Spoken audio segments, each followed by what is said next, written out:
활동할 때 내 아이가 정말 잘하는 걸로 튀면 괜찮은데 이렇게 뭔가 남을 방해하고 또 결국은 그 모든 활동의 결과물에 나쁜 영향을 미친다. 그러면 엄마 입장에선 다른 엄마들 볼 면목이 없잖아요. 근데 얘는 좀 특이한 게 선생님 앞에서는 또 잘한대요. 선생님. 예. 이제 그 부분을 좀 이용을 해야죠. 그런데 이제 그거에 앞서서 우리가 이제 모둠 활동은 굉장히 어려운 활동이에요. 네. 우리 반상에 가서도 말하는 사람만 말하고 안 하는 사람은 또 안 해요. 그러니까 이게 이렇게 역할이 좀 분명하게 좀 주어져야 되는데 이렇게 이제 분단 이렇게 5명 해놓고 너네 1모듬 자 이거 뭐 주고 해 그러면은 애들은 나서는 애만 나서고 이런 애는 이렇게 돼요.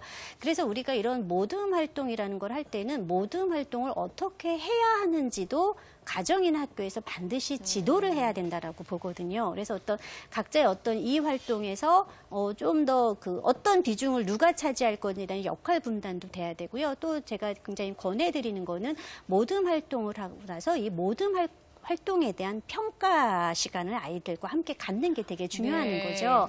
그래서 여기서 누가 더 많이 참여를 했는지 아니면은 뭐 누가 조금 더 배려를 했는지 협동은 어땠는지 그래서 각자 평가를 해보는데 이거 누구를 비난하는 시간이 아니라 서로의 어떤 장단점 앞으로 그렇죠. 그래서 장점 반드시 말하고 그런데 이런 점들은 조금 더 좀 고쳐졌으면 좋겠어 하고 또 다음 시간에는 우리가 고쳐야 될 것들의 어떤 기준을 갖고 또 평가를 해본다거나 이런 활동을 어떤 학교나 유치원에서부터 우리가 몇 차례 시도를 한다면은 아이들이 이후 학교 생활을 할 때도 모든 활동을 훨씬 잘할 수 있게 될 거고요. 그리고 지금 이런 사례의 경우에는 이 아이가 선생님 앞에서는 되게 잘하는데 친구들 앞에서는 막 한다라는 거예요. 그럼 이 아이도 잘못된 칭찬의 피해자라는 거거든요.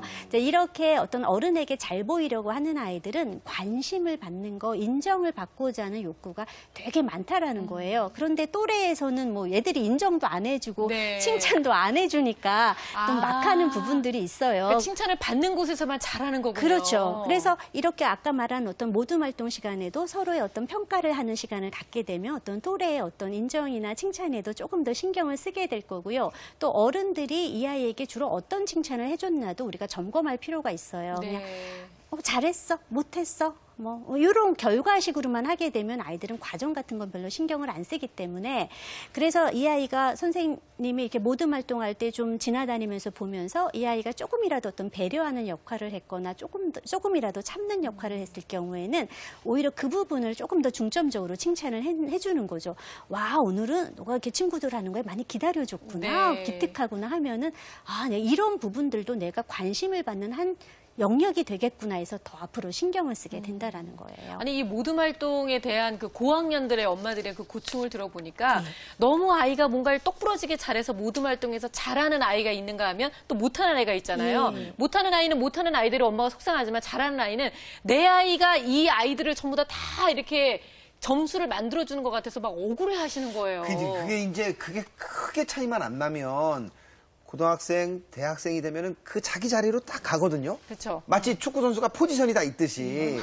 근데 엄마는 그 주도권을 쥐고 손을 많이 드는 그런 부러워하니까 절대 그게 정답이 아닌데요. 그렇죠. 근데 또 너무 또 잘하는 아이 입장에서는 또 엄마가 다른 애들 다 어부지리로 잘하게만 만들어주고 내 아들이 너무 고생하네, 내 딸이 너무 고생하네 이런 생각 들 수도 있잖아요. 근데 어디서 잘하는 사람이 되려면은 밑에 누군가가 있어야 되잖아요. 그렇죠. 자기 혼자 세상에 있으면은 무인도에서 혼자 아무리 잘해봤자 뭐 하겠어요. 그렇네요. 그렇죠. 우리가 전에 리더십에 대한 얘기를 했잖아요. 지금의 리더십은 무조건 독불장군의 리더십이 아니에요. 그런 생각을 가지셨다면은 예전에 했던 리더십 우리 다시 보기 하셔야 될 것 같아요.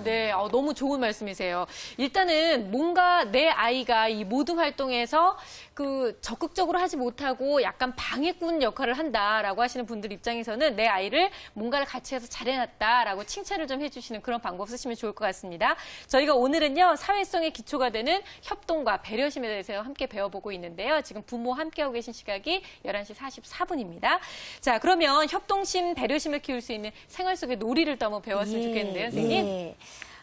우리가 이 협동, 배려심, 사회성에 다 포함되는 이게 덕목이거든요. 사회성 중에서도 우리가 수준 높은 사회성을 친사회성이라고 또 분류를 하는데 얘네들이 다 친사회성에 해당되는 거예요. 왠지 저희가 생각할 때는 줄다리기가 이렇게 협동심이 좋을 그렇죠, 것 같아요. 우리 이제 작전을 짜잖아요. 그게 협동이죠. 예, 그런 것도 정말 좋아요. 50명이 같이 땡기니까. 예, 네. 그리고 그 결과도 함께 다 받아들이는 그렇죠. 거니까. 네.